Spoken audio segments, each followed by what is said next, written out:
उसके बाद आ जाते हैं सेल्फ इम्पोज्ड और पार्टिसिपेटिव बजट्स। अब as per the name suggests, self-imposed means that you are, as a manager or the authority are composing the budget without interference or the participation of any other person. तो self impose budgets कौन से होते हैं कि आपने खुद budget formulate किए और आप उस बजट को जो है डिस्ट्रीब्यूट कर देते हो। जबकि participative budgets are those budgets जो कि full cooperation and participation of managers जो हैं फॉर्मुलेट किए जाते हैं। नॉर्मली कंपनीज जो हैं वो पार्टिसिपेटिव बजट्स के साथ वर्कआउट कर रही होती हैं। रीजन बीइंग कि आपका डिपार्टमेंट का मैनेजर और द हेड जो है वो पर्टिकुलरली बता सकता है कि आपके डिपार्टमेंट की नीड्स एंड रिक्वायरमेंट्स क्या हैं और आपका डिपार्टमेंट आपके गोल्स के अचीवमेंट के लिए ओवरऑल जो ऑर्गेनाइजेशन के गोल्स हैं उनके अचीवमेंट में कितने बेहतर तरीके से रोल जो है वो प्ले कर सकता है। तो पार्टिसिपेटिव बजट्स में ज़्यादा पार्टिसिपेशन और कोऑपरेशन इन्वॉल्व होती है और वो ज़्यादा बेहतर तरीके से आपकी गोल्स को अचीव करने में हेल्प आउट कर सकते हैं। उसके बाद आ जाता है master budget. Master budget basically consist of a number of separate but interdependent budgets that formally lay out the company's sales, production and financial goals। अब मास्टर बजट में क्या होता है, इस पिक्चर के थ्रू बेहतर तरीके से रिप्रेजेंट हो सकता है कि आपका मास्टर बजट जो है वो डिफरेंट बजट्स पर कंसिस्ट करता है। जिस तरह सेल्स बजट है, प्रोडक्शन बजट है, direct labour budget, material budget, manufacturing overhead budget, then the cash budget और फिर आपकी बजटेड इनकम स्टेटमेंट और बैलेंस शीट। मास्टर बजट जो है वो इन तमाम बजट्स पर को इकोमुलेट करता है और इनको की क्यूमुलेटिव रिप्रेजेंटेशन जो है वो मास्टर बजट होती है। अब मास्टर बजट में एक चीज़ क्लियरली रिप्रेजेंट हो रही है कि आपका हर बजट जो है वो एक दूसरे से रिलेट कर रहा होगा। This is not the way कि कंपनी अपना सेल्स बजट फॉर्मुलेट कर ले और उसको ये ना पता हो कि प्रोडक्शन बजट क्या है या वो किस तरीके से वर्कआउट करेगा, या फिर प्रोडक्शन बजट को ये आइडिया ना हो कि आपका कैश बजट या फिर आपके डायरेक्ट मटेरियल बजट किस तरीके से वर्कआउट कर रहा है या फॉर्मुलेट हो रहा है या वो किस तरीके से through out the year carry किया जाएगा। नॉर्मली आपके बजट्स एक दूसरे के साथ रिलेट किस तरीके से कर रहे होते हैं, जिस तरह आपका सेल्स बजट फॉर्मुलेट होता है तो आपका सेल्स बजट आपके प्रोडक्शन बजट को फॉर्मुलेट करने में हेल्प आउट करता है। आपका सेल्स बजट आइडेंटिफाई करता है number of sales you are going to have in the coming year और उसके बेसिस पर आपने कितना नंबर ऑफ यूनिट्स जो है वो प्रोड्यूस करने। अब जब प्रोडक्शन बजट आपको फॉर्मुलेट करके देगा कि कितने number of budgets produce number of units produce करने, तो आपको पता होना चाहिए कि उन बजट्स को प्रोड्यूस करने के लिए मेरे पास ऑलरेडी कितने यूनिट्स अवेलेबल हैं और मुझे कितने यूनिट जो हैं वो अपनी इन्वेंट्री में रिटेन करने हैं फॉर द नेक्स्ट पीरियड। जिस तरह हमारे पास एंडिंग और बिगनिंग इन्वेंट्रीज अवेलेबल होती है ना, तो हम एंडिंग और बिगनिंग इन्वेंट्री को के बेसिस पर ही डिसाइड करते हैं कि हमारा प्रोडक्शन बजट जो है वो कितना नंबर ऑफ यूनिट जो है वो इस क्वार्टर या इस ईयर में प्रोड्यूस करेगा। तो production budget can not be formulated without the ending inventory budget. और इसी तरीके से आपका सेल्स बजट जो है वो यहाँ पे कैश बजट के साथ रिलेट कर रहा है। तो इसका मतलब कि सेल्स बजट में जिस तरह अगर से फॉर एग्जांपल आपकी कंपनी ने 10,000 यूनिट्स जो है वो सेल किए और हर यूनिट की प्राइस जो है वो 10 रुपीज़ थी, तो इसका मतलब 100,000 आपकी सेल्स होगी। बट नॉट नेसेसरीली कि आपने 100,000 सेल्स में से 100,000 ही कैश रिसीव किया। हो सकता है कि आपने उस 100,000 में से ओनली 500,000 या 600,000 कैश रिसीव किया हो और बाकी का 400,000 जो है वो आपके अकाउंट रिसीवेबल्स में आ जाए। तो इसका मतलब है कि आपका सेल्स बजट और आपके कैश बजट में डिफरेंस होगा। आपका सेल्स बजट शो कर रहा है कि आपके पास 100,000 की सेल्स हुई है, जबकि कैश बजट जो शो कर रहा है वो कर रहा है कि 600,000 आपके पास कैश रिसीव हुआ। तो इस तरीके से सेल्स बजट को रिलेट करेगा कैश बजट के साथ और आपके फर्स्ट क्वार्टर की सेल्स आपके नेक्स्ट क्वार्टर में भी कैश में शो हो रही होंगी। इसी तरह वो थर्ड क्वार्टर में शो हो सकती हैं और सेकेंड क्वार्टर वाली थर्ड में शो हो रही होंगी, थर्ड वाली फोर्थ में शो हो रही होंगी। इस तरीके से बजट जो है वो इंटर रिलेट कर रहे होते हैं। नेक्स्ट हम इंडिविजुअल बजट्स को डिस्कस करते हैं। तो फिर आपके पास हर बजट किस तरीके से अदर बजट के साथ रिलेट करता है वो हम मोर प्रिसाइसली और ज़्यादा क्लैरिटी के साथ उसको अंडरस्टैंड कर सकते हैं। तो सबसे पहले जो है टाइप्स ऑफ बजट्स कितने तरह के होते हैं?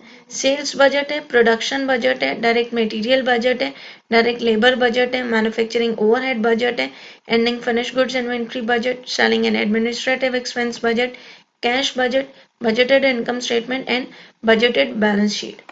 तो नंबर वन जो बजट हम डिस्कस कर रहे हैं that is the sales budget. अब सेल्स बजट में क्या चीज़ें रिक्वायर्ड होती हैं? नंबर ऑफ सेल्स यूनिट्स, कि आपने कितने नंबर ऑफ यूनिट्स जो हैं वो सेल करने। सेकेंड थिंग इज कि आपका हर यूनिट कितनी प्राइस या कितनी सेलिंग प्राइस को जो है परसिस्ट कर रहा होगा। इसका मतलब ये हुआ कि आपको ये पता होना चाहिए कि कितने नंबर ऑफ यूनिट सेल हुए। और दूसरी चीज़ जो पता होनी चाहिए वो है कि हर यूनिट कितने का बिका है, कितने का सेल हो रहा है। तो आपके पास budgeted unit sales will be multiplied by the selling price, and third thing will be the schedule of the expected cash collections। मैंने ऑलरेडी आपके साथ ये चीज़ डिस्कस की है कि आपकी कैश कलेक्शंस और आपकी टोटल सेल्स में डिफरेंस होता है। आपकी अगर टोटल सेल्स 100,000 की है तो आपके पास कैश कलेक्शंस जो हैं वो 60%, 70% और 50% डिफरेंट हो सकती हैं। तो आपके सेल्स बजट की फॉर्मुलेशन में आपको नंबर ऑफ सेल्स यूनिट्स, आपके बजटेड यूनिट सेल्स और उनकी सेलिंग प्राइस, और नंबर थर्ड पे जो है schedule of expected cash collections जो है वो रिक्वायर्ड होते हैं। अब आपका सेल्स बजट किस तरीके से वर्कआउट करता है? आपके पास सबसे पहली चीज़ कि बजटेड सेल्स कितनी है, सेल्स एंड केसेस। आपके फर्स्ट क्वार्टर में जो टोटल सेल्स हैं वो है 10,000 की। उसके बाद आपकी सेलिंग प्राइस पर केस कितनी आ रही है? वो आ रही है $20 पर केस। तो आपने इन दोनों को मल्टीप्लाई किया तो आपकी total sales for the month कितनी हो जाएंगी? 200,000 की। इसी तरह आपके पास प्रीवियस स्लाइड में हमने कहा था कि schedule of expected cash collections given होना चाहिए। तो आपके पास एक्सपेक्टेड कैश कलेक्शंस कितने गिवन है? Percentage of sales collected in the period of sales is 70% and percentage of sales collected in the period after the sale is 30%। तो इसका मतलब ये हुआ कि ये दोनों मिलकर 100% बना देंगे। अब अगर आपके पास 10,000 यूनिट सेल हो रहे हैं और हर यूनिट $20 का है तो आपकी टोटल सेल्स कितनी होगी? 200,000 की। अब इन 200,000 को टू पार्ट्स में डिस्ट्रीब्यूट करेंगे। One will be the 70% which you are going to collect in the same quarter जिसमें आपकी सेल्स हुई है, and the other is the 30% which you are going to collect in the period after the sales, तो जो आपको next quarter में receive होंगी। इसका मतलब ये हुआ कि फर्स्ट क्वार्टर की सेल्स थी 200,000 की, आपको फर्स्ट क्वार्टर में 70% विच इज 140,000 ऑफ 200,000, ठीक है। 2 लाख का आपके पास सिंपल 70% जब आप लेंगे तो वो कितना आ जाएगा? एक मिनट, आप यहाँ पर सिंपल 200,000 को मल्टीप्लाई कर देंगे 70% के साथ तो आपके पास आ जाएगा 140,000। तो आपकी फर्स्ट क्वार्टर में सेल्स कितनी रिसीव हो जाएंगी इन कैश फॉर्म? 140,000। अब आप सिंपली 200,000 में से 140,000 लेस करेंगे तो भी आपके पास 60,000 आ जाएगा जो कि आपको नेक्स्ट क्वार्टर में रिसीव होगा।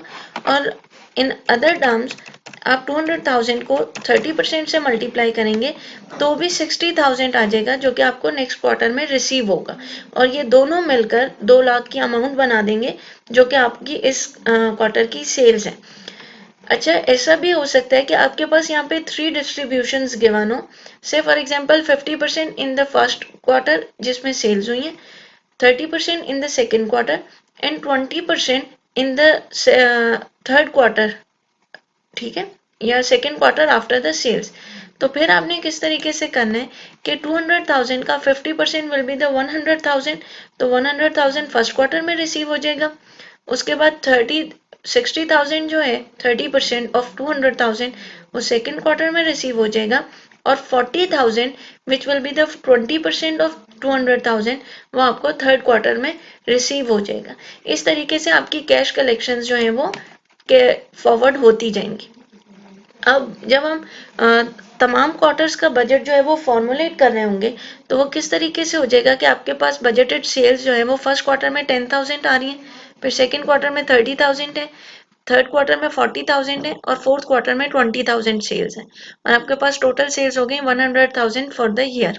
$20 पर यूनिट सेल है, आपकी फर्स्ट क्वार्टर की सेल्स हो जाएंगी 200,000 की, सेकेंड क्वार्टर की हो जाएंगी 600,000 की, थर्ड क्वार्टर की हो जाएंगी 800,000 की, फोर्थ क्वार्टर की हो जाएंगी 400,000 की। तो आपके पास टोटल सेल्स कितनी आ जाएंगी 2 मिलियन की। ठीक है, और अब आपने उनकी बेसिस पर अपना schedule of expected cash collections कैसे फॉर्मुलेट करना है। डेट फर्स्ट क्वार्टर सेल्स, सबसे पहले अकाउंट रिसीवेबल्स बिगिनिंग बैलेंस आ जाएगा। उसकी रीजन क्या है कि देखें, जिस तरह हमने जिस क्वार्टर में सेल्स की हैं सर्टेन प्रोपोर्शन उसी क्वार्टर में रिसीव हो रहा है, जबकि रिमेनिंग प्रोपोर्शन जो है वो हम नेक्स्ट क्वार्टर में रिसीव कर रहे हैं। तो इसका मतलब है जब आपका फोर्थ क्वार्टर का जो रिमेनिंग बैलेंस होगा वो नेक्स्ट ईयर के फर्स्ट क्वार्टर में आपको रिसीव हो रहा होगा। तो इसी तरह अगर ये 2012 का आपका बैलेंस शो करवा रहे हैं तो जो 2011 के लास्ट क्वार्टर का बैलेंस है विच इज 90,000, वो आपका बिगिनिंग बैलेंस हो जाएगा कैश कलेक्शंस में, प्लस फर्स्ट क्वार्टर ऑफ 2012 की सेल्स का जो कि 140,000 है वो आपके पास total cash collections for the first quarter आ जाएंगे। उसके बाद सेकेंड क्वार्टर में 60,000 जो प्रीवियस क्वार्टर की अमाउंट है, प्लस 420,000 जो इस क्वार्टर की अमाउंट है, जो कि 600,000 का 70% बनती है। आप 600,000 का 70% कैलकुलेट करें तो आपके पास 420,000 आ रहे हैं जो कि आप यहाँ पर प्लेस कर रहे हैं। तो इन दोनों का सम करके आपके पास इस क्वार्टर की कैश कलेक्शंस कितनी हो जाएंगी 480,000। अब मैंने पहले ये बात क्लियर की थी कि हमारी कैश कलेक्शंस और टोटल सेल्स में डिफरेंस हो सकता है कि आपके रिसीवेबल्स और कैश कलेक्शन जो जिस प्रोपोर्शन से वर्कआउट कर रहे होंगे। तो यहाँ पर भी टोटल सेल्स आ रही है 600,000 की, whereas your cash collection are 480,000। तो अब हम नेक्स्ट क्वार्टर में मूव करते हैं तो हमारे पास 180,000 जो है वो 420,000 का रिमेनिंग बैलेंस है, 600,000 का 70% 420,000 और 30% जो है 600,000 का वो 180,000 आ जाएगा थर्ड क्वार्टर में, और 800,000 का 70% जो है वो इस क्वार्टर में प्लेस हो जाएगा। तो हमारे पास टोटल कैश कलेक्शंस जो है वो $740,000 जो है वो रिसीव हो जाएंगे। इसी तरह फोर्थ क्वार्टर की कैलकुलेशन होगी और उसके लिए आपके पास 800,000 का 30% 240,000 कैलकुलेट हो रहा है जो कि फोर्थ क्वार्टर में रिसीव हो जाएगा, और इसी तरह 400,000 का 70% कैलकुलेट करेंगे तो वो हमारे पास 280,000 आ जाएगा जो यहाँ रिसीव हो रहा होगा। तो total cash collections for fourth quarter will be 520,000, जबकि 280,000 का जो रिमेनिंग बैलेंस है 400,000 के साथ, 400,000 में से अगर हम 280,000 प्लस करें तो 120,000 का जो रिमेनिंग बैलेंस होगा वो 2013 के फर्स्ट क्वार्टर में एज अ बिगनिंग बैलेंस, जैसे यहाँ पे 90,000 शो हो रहा है तो ये वाला 120,000 जो इस वाले में से रिमेनिंग होगा वो beginning balance of 2013 first quarter जो है वो प्लेस हो जाएगा। इस तरीके से आपका बजट जो है वो फॉर्मुलेट होता है। तो आपके सेल्स बजट में बजटेड सेल्स आइडेंटिफाई होती हैं, उनको मल्टीप्लाई कर देते हैं सेलिंग प्राइस के साथ। टोटल सेल्स में कैश कलेक्शन के डिस्ट्रीब्यूशन के अकॉर्डिंगली आपका schedule of expected cash collection जो है वो फॉर्मुलेट करता है, और आपके पास यहाँ पे 200,000 टोटल सेल्स आ रही हैं जबकि आपके टोटल कैश कलेक्शन जो है वो 1970,000 है। अब इस 1970,000 में से 90,000 जो है वो आपके पास प्रीवियस उसके, अब आपके पास अगर इस इधर देखें तो 2 मिलियन टोटल सेल्स आ रही है जबकि आपके पास टोटल कैश कलेक्शन आ रही है 1.97। ठीक है, अब आपने 1970 में से माइनस कर दें 90,000 जो कि प्रीवियस सेल्स आपको कैश जो है वो रिसीव हुआ है 90,000, तो आपके पास टोटल कैश कलेक्शंस इन वाली सेल्स का कितना रिसीव हुआ है 18,80,000, और हमने ऑलरेडी कहा है कि 280,000 जो कि 400,000 में से माइनस हुआ है उसमें से 120,000 हमें नेक्स्ट मंथ में रिसीव होगा। तो अगर आप 18,80,000 में सिंपल 1,20,000 को ऐड कर दें तो आपके पास टोटल 2 मिलियन की सेल्स जो है वो आ जाएंगी। तो इस तरीके से आपका सेल्स बजट जो है वो वर्कआउट करता है। Now comes the second budget which is the production budget. आपके प्रोडक्शन बजट में जैसे हमने ऑलरेडी मास्टर बजट में ये चीज डिस्कस की है कि आपका जब भी रिक्वायरमेंट होगी या जब भी कोई भी बजट फॉर्मुलेट होगा तो वो रिमेनिंग या अदर बजट्स के साथ कोरिलेट कर रहा होगा। अब प्रोडक्शन रिक्वायरमेंट्स जो हैं वो किस तरीके से आपके सेल्स के साथ इन्फ्लुएंस होंगी? Production requirements are influenced by the desired level of the ending inventory, क्योंकि आपके जितना भी प्रोडक्शन करना है हमने, वो डिपेंड कर रहा होगा कि आपकी सेल्स कितनी होंगी। तो sales will derive the production unit, और प्रोडक्शन जो है वो फिर फॉर्मुलेट करके देगा कि अगर आपका targeted sales for the month quarter is 10,000, तो मुझे इन 10,000 की सेल्स को जस्टिफाई करने के लिए कितने नंबर ऑफ यूनिट्स जो है वो प्रोड्यूस करने चाहिए। अब आपका जो प्रोडक्शन बजट है उसको फॉर्मुलेट करने के लिए कौन कौन सी रिक्वायरमेंट्स होती हैं? Number one is the number of units that must be produced to satisfy the sales. ठीक है, अब वो कौन सा नंबर हो जाएगा? 10,000 का नंबर, जो कि आपकी सेल्स को सेटिस्फाई कर रहा होगा। Second is the desired ending inventory, and third is the beginning inventory. अब प्रोडक्शन बजट जो है वो एंडिंग और बिगिनिंग इन्वेंट्री के बगैर वर्कआउट क्यों नहीं कर सकता? उसकी रीजन ये है कि अगर हर कंपनी जितना भी सेल कर रही होगी उसके अलावा उसने सर्टन जो है अपनी इन्वेंट्री को मेंटेन किया होगा, और इन्वेंट्री को मेंटेन करने की रीजन क्या होती है? that the companies don't want to go in a position where they have nothing left in their inventory। कि अगर लेट सपोज आपकी सेल्स अनएक्सपेक्टेडली 10,000 से क्रॉस होकर 12,000 पे जाती हैं, तो और अगर आपके प्रोडक्शन बजट ने सिर्फ आपको 10,000 यूनिट्स जो है वो प्रोड्यूस करके दिए, तो आपकी कंपनी किस तरीके से 12,000 सेल्स को जस्टिफाई या मीट कर सकेगी? और इसी तरह अगर कुछ अनएक्सपेक्टेड होता है और आपके नेक्स्ट टर्म में या क्वार्टर में कोई भी प्रोडक्शन प्रॉब्लम्स आते हैं, तो आपकी एंडिंग इन्वेंट्री जो है वो बिगनिंग इन्वेंट्री बनते हुए आपकी नेक्स्ट क्वार्टर की सेल्स को जो है थोड़ा सा बैलेंस आउट कर पाएगी। तो हमारा प्रोडक्शन बजट जो है वो बेसिकली नंबर ऑफ यूनिट्स जो सेल होने उन पे और हमारी डिजायर्ड एंडिंग और बिगनिंग इन्वेंट्री पर कंसिस्ट करता है। अब हमारे प्रोडक्शन बजट कैसे फॉर्मुलेट करता है? Budgeted sales in cases which is 10,000, we have already discussed कि 10,000, 30,000, 40,000 और 20,000 की सेल्स जो है वो फॉर्मुलेट हुई हैं। तो हमने उनको एज इट इज प्लेस कर दिया कि 10,000, 30,000, 40,000, 20,000 and total sales of the year are 100,000। अब हमारे पास add desired ending inventory of finish goods जो है वो इंक्लूड करने। रिमेंबर वन थिंग कि आपको हमेशा, जिस तरह हमने इधर प्रीवियस पे 90,000 प्लेस किया था, उसकी रीजन क्या थी कि जब हमने इस बजट को फॉर्मुलेट किया तो हमारे पास 120,000 की अमाउंट जो है वो आइडेंटिफाई हो गई, जो हम नेक्स्ट ईयर के बजट में यहाँ पर प्लेस करेंगे। इसी तरह आपके पास हर बजट की जो बिगिनिंग या प्रीवियस वैल्यूज होती हैं वो गिवन होती हैं, वो अवेलेबल होती हैं। तो आपके पास इधर गिवन है कि आपने 20% of next quarter sales will be the ending inventory of your current quarter. Company ने डिसाइड ये किया कि जो मैंने नेक्स्ट क्वार्टर की सेल्स प्रपोज की हैं, मैं उन सेल्स का 30% या 20% जो है वो अपने पास as an ending inventory retain करूंगा। उसकी रीजन क्या है कि से फॉर एग्जांपल नेक्स्ट क्वार्टर शुरू हुआ अप्रैल के मंथ में, मिड में जाकर 15 अप्रैल को सर्टेन प्रोडक्शन प्रॉब्लम्स इनकर हुआ और आपको प्रोडक्शन फॉर अनफॉर्चुनेट रीजंस रोकनी पड़ी। ठीक है, अब क्या हुआ कि प्रोडक्शन रोकनी पड़ गई, तो आपकी सेल्स कैसे वर्कआउट करेंगी? जो आपके पास ऑलरेडी एंडिंग इन्वेंट्री अवेलेबल होगी which will be the 20% of your sales, तो आप उस एंडिंग इन्वेंट्री को यूज कर लोगे फॉर सेलिंग पर्पस, और जितने में आप प्रोडक्शन का वो प्रॉब्लम रेक्टिफाई करोगे और आपकी दोबारा से प्रोडक्शन सेटअप जो है वो स्टार्ट हो जाएगा। तो इस पर्पस के लिए हमारे पास एंडिंग इन्वेंट्री का बैलेंस जो है वो अवेलेबल होता है। अब कहा ये कि 20% of the next quarter sales will be the ending inventory of previous month। तो हमने 10,000 में से 20% ऑफ 30,000 का 20% लेंगे तो वो 6,000 होगा। तो हमारे पास टोटल रिक्वायरमेंट कितनी होगी? 16,000 की। इसका मतलब 10,000 की सेल्स इस क्वार्टर की और 6,000 यूनिट्स जो हमने अगले क्वार्टर में बेचने हैं वो भी हम इसी क्वार्टर में प्रोड्यूस कर लेंगे। ठीक है, तो हमारी टोटल नीड्स कितनी हो गई? 16,000।